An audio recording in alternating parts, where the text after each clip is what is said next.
Evo ovako, ovde sam ispred iPlum Destilerije, ovde piše iz Niša zbog toga što je proizvodni pogon u Nišu, a imamo i proizvodni pogon koji je u Vlasotincu, međutim on je samo za proizvodnju rakije.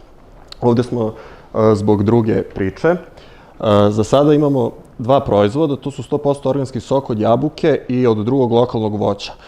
Konkretno za proizvodnju ovog soka od jabuke koristimo isto naše domaće autohtone sorte koje se uzgajaju u našem kraju, to su šumatovka, budimka, krstovača, a drugo voće isto je lokalno, oblačinska višnja, leskovačka dunja i pokušat ćemo nešto sa nekom borovnicom sa Vlasinskog jezera, ali to je tek u planu. I proizvodimo 100% prirodnu rakiju, dakle bez dodataka aroma i šećera.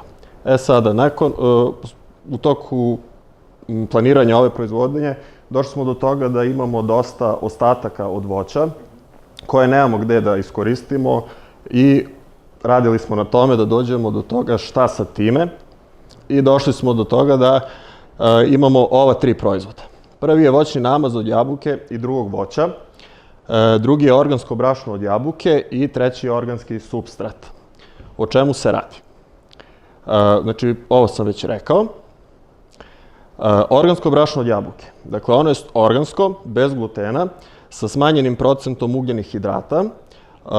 Kao što piše i ovamo, to je 1 do 2% ugljenih hidrata, zato što svi ostali ugljeni hidrati, kada se radi sok, izađu iz voća.